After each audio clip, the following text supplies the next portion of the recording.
Agora a gente vai abrir o programa dessa sexta-feira falando de um assunto importante. Aliás, a gente já falou algumas vezes a respeito de sono no Você Bonita. E toda vez que a gente comenta desse assunto e a gente vai ler nas redes sociais e depois a gente vai, olhar a pauta após ter sido executada, a gente sempre pensa assim, poxa vida, hoje é um problema sério, é um problema social, essa falta de sono, esse sono que não está ali da maneira como deveria estar, o dia seguinte sendo prejudicado, uma vida social comprometida, uma vida no trabalho comprometida. Vamos entender por que isso está acontecendo e vamos ajudar ao máximo com dicas, com questões abordadas para saber como é que a gente pode, ter aí um sono melhor. Isso é para todo mundo. Eu convido vocês para esse bate-papo com o psiquiatra, Dr. Diego Tavares, mais uma vez. Bem-vindo. Bom dia. Bom dia, estou me acostumando Carol. também com o novo horário.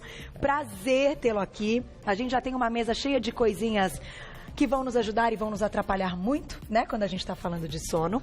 Mas eu queria introduzir o assunto te perguntando o seguinte, como psiquiatra, e até pensando nas queixas que você tem em consultório, o que hoje você acha que é o maior problema dessa noite mal dormida? O que tem sido aí para você o problema número 1, o top 1 aí da nossa lista para comprometer as noites de sono?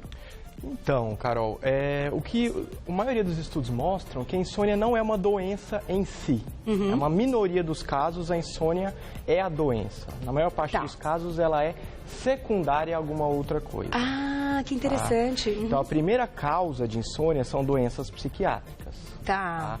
Depressão, ansiedade e transtorno bipolar. Puxa vida. E depois vem outras causas, várias, medicamentos, uso de drogas, maus hábitos e lá no finalzinho aquelas pessoas que realmente têm uma doença no cérebro que produz insônia. Ah, então quando a gente, que a gente encara a insônia, e eu acho difícil, assim, as pessoas pensarem, não, eu tenho uma doença, por insônia. isso, a minha insônia é uma doença, então, minoria. Ela é um sintoma, na maior parte das vezes, de outras doenças. De outra, então assim, o estresse pode estar relacionado 100% com essa noite mal dormida. O estresse, o exercício feito no horário inadequado pode promover isso. E os alimentos, que é o que a gente vai falar hoje aqui, associado à insônia. Então, essa falta, até de atenção para algumas coisas durante o nosso dia, vão comprometer a nossa noite.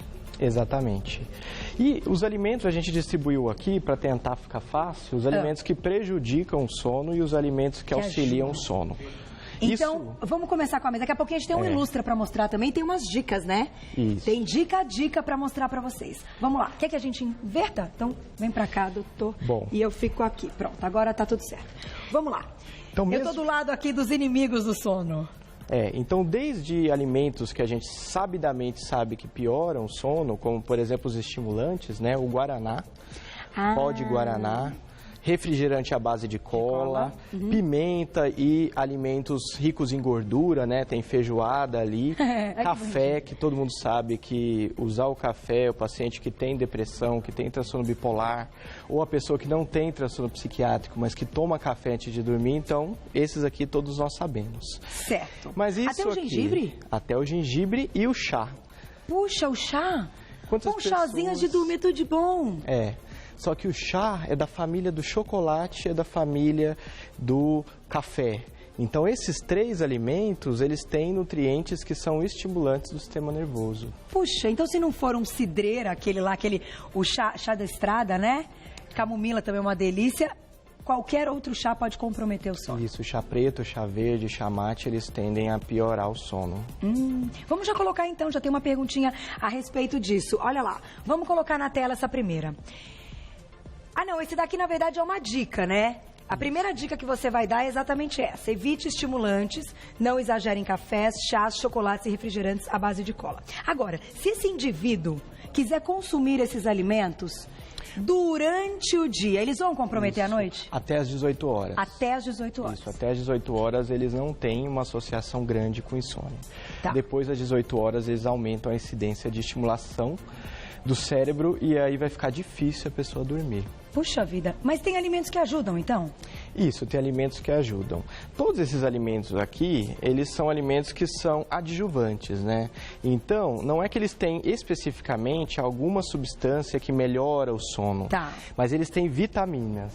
E as vitaminas, elas atuam, então desde a vitamina B12, que está presente na amêndoa, está presente na aveia, ou está presente, por exemplo, no arroz integral, eles são cofatores, então eles estimulam a conversão de coisas dentro do nosso corpo. Entendi. Então, por exemplo, não adianta ter triptofano, que a gente sabe que é um precursor da serotonina, se não tiver as vitaminas para fazer esse transporte, para fazer essa conversão. Entendi. E liberar serotonina para ter um bom sono também é importante. Isso, porque acalma, diminui os níveis de estresse, diminui os níveis de tensão, diminui a ativação, diminui aquela estresse, aquela agitação que a pessoa tem. Aquela pilha antes de dormir. Você acha também, agora pensando até num lado, a gente já vai colocar mais diquinhas, mas na nossa casa, por exemplo, você acha que ir apagando as luzes e escurecendo a casa pode ajudar nessa hora? Porque tem muita gente, eu tenho o hábito de apagar porque eu gosto do escuro. Eu sou uma pessoa que curto, assim, noite, escuro, deixa só uma luz ali, sabe, num cantinho e tal. Mas tem gente que gosta de luz na casa inteira. Você entra, tipo 10 da noite, a casa toda tá acesa. Você acha que isso também atrapalha? Aumenta a pilha num horário que a gente já devia estar mais quietinho? Isso, e normalmente é isso que a pessoa com insônia faz. Ela não consegue dormir, então ela tenta fazer outra coisa até o sono vir. Nesse momento, o que ela faz? Ela fica com o celular, que é uma fonte luminosa que está diretamente no olho, ou tablet, computador, televisão, e aí mesmo que a pessoa não vai conseguir dormir. E isso, claro, que vai atrapalhar uma coisa levada a outra. Vamos para a próxima dica, então, vamos ver o que a gente selecionou, o que o doutor selecionou para a gente melhorar a qualidade do sono. Crie uma rotina. Tente dormir e acordar todos os dias no mesmo horário. Isso, então, é algo saudável? Isso é saudável para quem não tem doença e para quem tem doença. Porque a pessoa, quando adoece de depressão, de ansiedade ou de transtorno bipolar, por exemplo, ela para de trabalhar, para de fazer as atividades que ela fazia antes. Então, tudo vai gerando mais essa perda de rotina. E nessas doenças psiquiátricas, e mesmo na pessoa normal, o sono é ensinado. Então, o cérebro, ele tem áreas que identifica que a pessoa tem que aprende. São áreas que geram aprendizado. Então, se a gente, ao longo dos dias, vai desaprendendo, acontece aquilo que é muito comum, que é a pessoa inverter o dia pela noite. Então, você tem que treinar o seu cérebro a dormir tal horário, para acordar tal horário e manter isso no final de semana. Porque muitas vezes durante a semana é até mais fácil ou obrigatório, né? Para quem tem aí um horário de trabalho mais cedo, mas no final de semana, quando não tem hora... E isso aí, você sabe que as férias são os fatores para as pessoas que já tiveram depressão recaírem em depressão.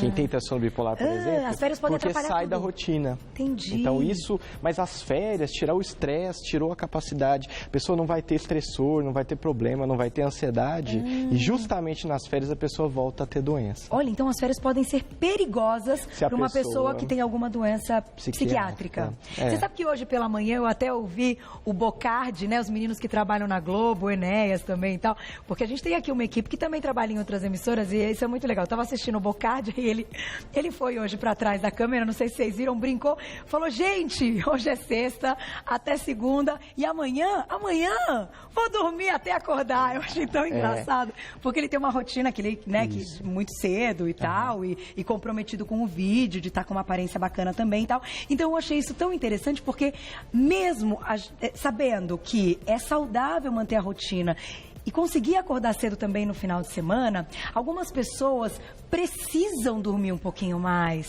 né? Precisam esticar um pouquinho esse sono e ter essa sensação de hoje eu posso, então hoje eu vou aproveitar. Isso também é algo que em consultório vocês ponderam quando estão tratando aí um paciente com problema no sono? Tem doenças que a pessoa precisa dormir um pouco mais. Por exemplo, o transtorno bipolar, que é aquela doença que tem depressão, em outros momentos a pessoa fica agressiva, irritada e tudo. Na depressão, a depressão tem, às vezes, se a pessoa dormir muito, pode piorar a depressão. Puxa então, vida. Tem pessoas, eu estou deprimido, vou dormir o dia inteiro para fugir da depressão. Isso pode ser um fator que piora. Isso, claro, não vai resolver.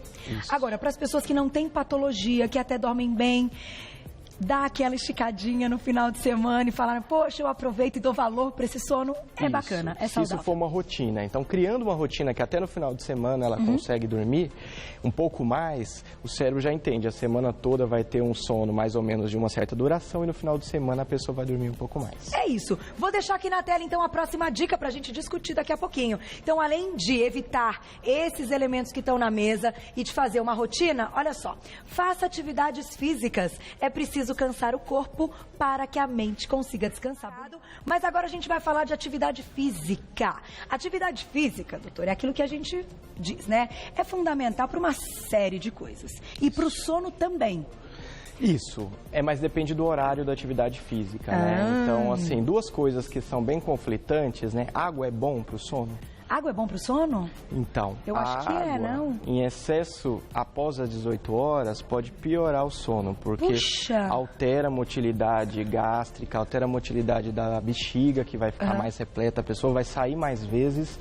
E algumas medicações, quem tem transtorno psiquiátrico, aumenta a vontade de ir ao banheiro. Então, se tiver água dentro do organismo, piora o sono. Então, tanto o exercício quanto a água depende do horário que a pessoa vai utilizar, da quantidade. Até que horas você acha que é recomendado o treino? Então, da mesma forma como os estimulantes. O exercício é estimulante do sistema nervoso central. Então, até às 18 horas. Tá. Então, tem gente que fala, mas eu fico mais cansado depois que eu faço exercício. Mas, depois de um certo tempo de exercício, existe a liberação de substâncias dentro do sistema nervoso central que ativam o sistema nervoso central. Tá.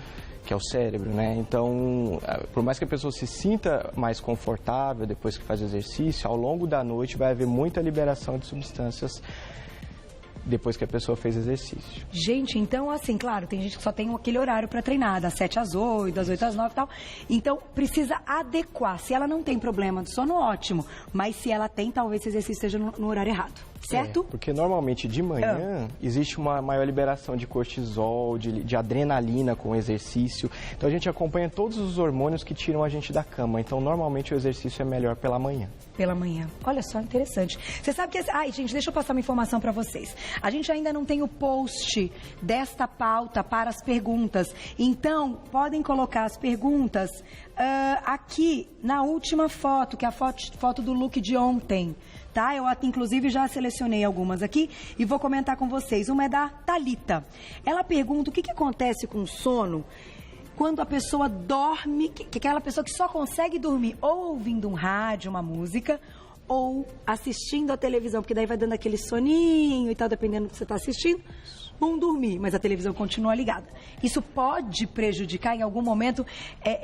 Ela vai acordar e aquilo vai prejudicar o sono da noite toda? E ela condicionou o cérebro a um estímulo que promove o sono. E olha como é ruim, porque normalmente a televisão e o som, né, é um estímulo que está ali no sistema nervoso. Então ela fez um condicionamento. Não é de um dia para o outro que ela vai conseguir tirar isso. Tá. Então aos poucos ela tem que fazer uma reeducação aí. E vou dizer para vocês, não é fácil não, porque eu sempre dormi com televisão e meu marido sem televisão. Aí quando tem, aí é a história, né? E aí? Poxa vida, quem que vai abrir mão da história? E eu optei, então, por topar desligar. Nossa, mas eu sofri no começo, agora já tá tudo certo. Mas realmente é algo que demora, então tem que ter isso na cabeça. Tem que ter isso na cabeça. Desliga e tenta se concentrar naquele sono, enfim. Contar carneirinho? É mito ou verdade que pode dar certo, você ir mantendo aí alguma coisa progressiva, assim? Então, quem conta carneirinho normalmente está ansioso com... que não vem o sono, entendi. Então, vai associar isso aí de contar carneirinho a, se não der certo, eu não vou conseguir dormir. Entendi. Então, o ideal mesmo é não ter nenhuma preocupação antes de dormir, ou uma estratégia, ou contar, ou fazer isso, ou fazer aquilo. Fecha o olho e o sono vem. Deixa o olho aberto no escuro, é melhor do que fechar o olho. Porque quem está fechando o olho no escuro também está promovendo estimulação tátil na região da face para tentar dormir. Fica com o olho aberto no escuro, que a hora que o sistema nervoso diminui a ativação, a pessoa por si só desliga as áreas que ativam o córtex, que são as áreas mais altas do cérebro, e o cérebro desliga e o olho vai se fechar depois.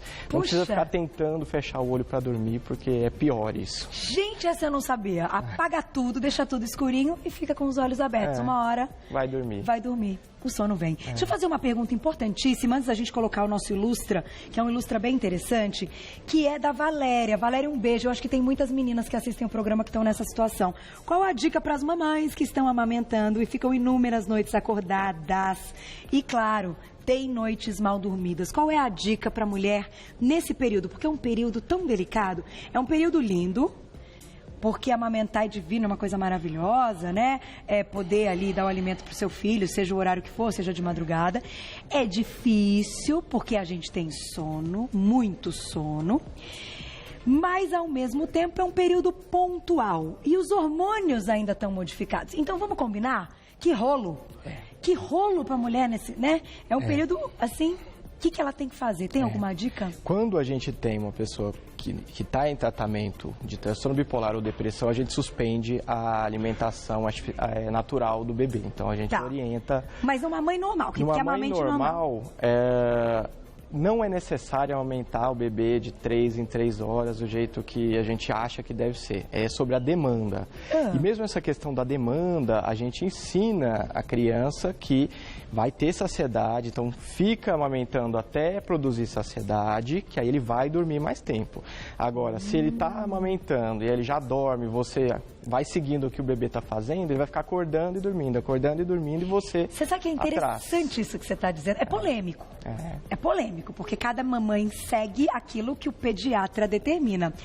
E as gestantes seguem aquilo que o ginecologista determina. E em alguns assuntos que parecem aí assuntos fáceis, não, são assuntos por aí, a história do japonês, pode comer ou não pode japonês na gravidez, se não sei o que lá, enfim, tem aí essas coisas. Então você dizer isso é algo que eu acho bacana como psiquiatra você colocar essa situação. Existem casos, então, que a criança não precisa ser acordada de madrugada para mamar. Não. Normalmente, bebês que não têm problemas, que não são prematuros... Que estão no peso ideal. Tem que mamar sob demanda, ou seja, ele vai acordar para mamar. Né? Então, não tem... Mas se eles acordarem, você é a favor nessa madrugada, acordou o bebê...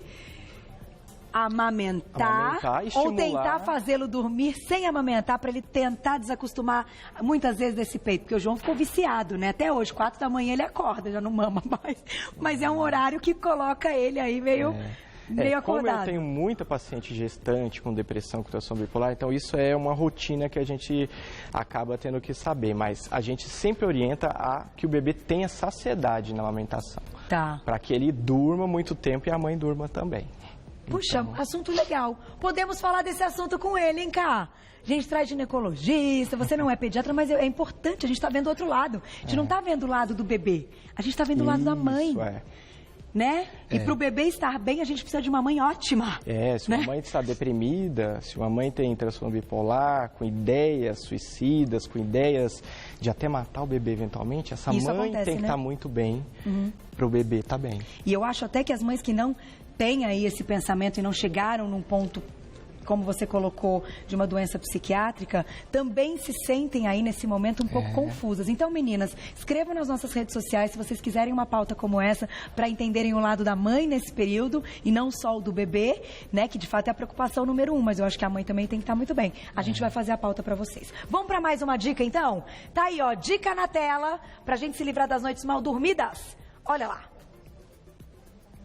Tenha uma cama confortável. Utilize travesseiros que alinhem o pescoço e o tronco.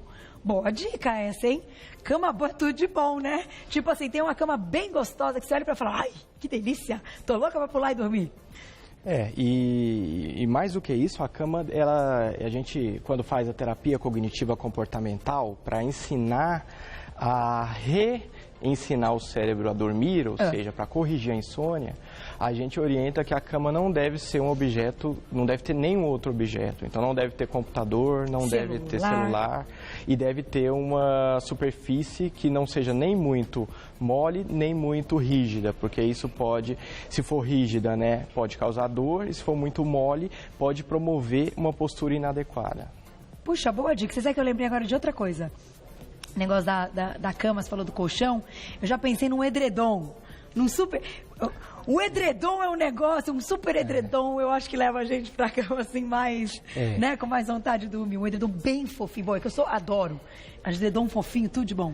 Mas quando a gente discute quem tem problema de insônia, o uso de muito cobertor ou edredom também atrapalha? Atrapalha o sono. Normalmente, não acredito. A menor quantidade de estímulos. Então, se tiver frio, isso vai ficar difícil. Mas, se tiver com muito calor, também. Mas a mínima quantidade de roupa, porque o estímulo tátil da roupa, ela dificulta o cérebro a dormir. Puxa vida! Então quem é friorento aí, tudo bem, mas quem tem muito calor também não pode se cobrir muito. Gente, o negócio do sono parece que é uma coisinha simples, mas ela é bem longa. Vamos fechar então com o nosso Ilustra, Mar? Vamos soltar o Ilustra na tela. Aí, pra gente fechar essa pauta, eu peguei várias perguntas, meninas. Olha lá. Isso aí é a noite de muita gente. E acho que o importante também é a gente diferenciar, porque insônia não é uma coisa só. Insônia, ela tem vários tipos, né? Tem pessoas que têm dificuldade para começar a dormir e vão para a sala assistir TV. Tem pessoas que dormem e acordam várias vezes depois de já terem dormido, né? Na ansiedade, normalmente a insônia é antes de dormir. A pessoa tem dificuldade para começar a dormir, então deita e leva 2 horas para começar a dormir. Na depressão, normalmente a pessoa deita, dorme rápido, dorme a madrugada toda, mas a hora que é 4 horas da manhã, 4h30, a pessoa desperta e não consegue mais engatar um novo sono. E no transtorno bipolar, que é uma doença de ativação cerebral, pessoas irritadas, agressivas e que têm depressão em algum momento, a pessoa tem um sono que dorme, acorda, dorme, acorda, dorme, acorda e vai assim a noite inteira, durante anos. E isso é horrível, vamos combinar? A gente não falou do dia seguinte, né? O dia seguinte é um dia comprometido. É um dia comprometido não só em humor, mas não só em concentração, não só em capacidade de energia física, que está no hipotálamo, mas uma coisa muito importante que a gente nunca observa também. Se a pessoa não consegue dormir bem, ela progressivamente começa a ter perda cognitiva também. Então, isso é o que mais está saindo nos últimos estudos, a capacidade da insônia de deteriorar a memória e até a rapidez do cérebro, a capacidade do cérebro de conseguir aprender, por exemplo. De agilidade, de concentração. Que interessante, doutor, essa eu também não sabia. Olha, gente, então vamos cuidar do sono, vamos lembrar das dicas do doutor. São coisas até simples, mas que podem mudar aí a estrutura do dia a dia de muita gente, né? Mudar a qualidade, o sono. Felizmente ou infelizmente, ele é fundamental e ele tem que ser aí colocado, assim como estamos trabalhando bem, estamos praticando a nossa atividade física bem, no outro caso, estamos sendo bons pais, temos que ser bons dormidores. Bons dormidores, esse termo foi recentemente incorporado. Falaram em dormidores? Nos eu penso nisso, temos que ser bons dormidores. Bons dormidores e maus dormidores, porque não necessariamente a pessoa tem insônia, né? Então, ou seja, é uma perda grave do tempo de sono, mas às vezes ele é um mau dormidor. Ele é um mau dormidor. E o impacto disso, aumentando a chance de doenças psiquiátricas, é igual do que a pessoa que efetivamente dorme pouco. Não dormir bem é a mesma coisa do que dormir menos, dormir 2, 3 horas ou dormir menos. Então, o termo é um termo recente. Olha, eu juro que eu falei assim... Espontâneo. Numa... né? Porque tudo, né? São bons pais ou pessoas boas na escola, no estudo. Vamos ser bons dormidores. Vamos fazer a nossa parte para isso, né? Como a gente faz nossa parte em outros momentos da vida. Muito obrigada. Mais uma vez, doutor Diego Tavares, psiquiatra. Quem quiser saber mais, eu vou deixar o Facebook do doutor. Você pode colocar doutor abreviado Diego Tavares. Doutor abreviado Diego Tavares lá no Facebook. Tem Insta também? Não. Só no Facebook a gente já encontra tudo. Quem quiser saber mais, olha que legal. Esse trabalho, doutor, muito bacana. E vamos voltar a falar aí das mamães, das grávidas e das mamães que estão amamentando e que estão passando por esse período pontual, mas um período confuso na vida da mulher. Porque... meu Deus, é confuso. Olha, eu vou dizer pra vocês que eu sinto saudades da época da amamentação. Mas quando eu lembro de algumas noites, eu falo, acho que não, né? Uma coisa assim que a gente fica... Mas eu acho importante a gente tocar nesse assunto aqui. Obrigada, viu? Obrigado. Um beijo e até a próxima.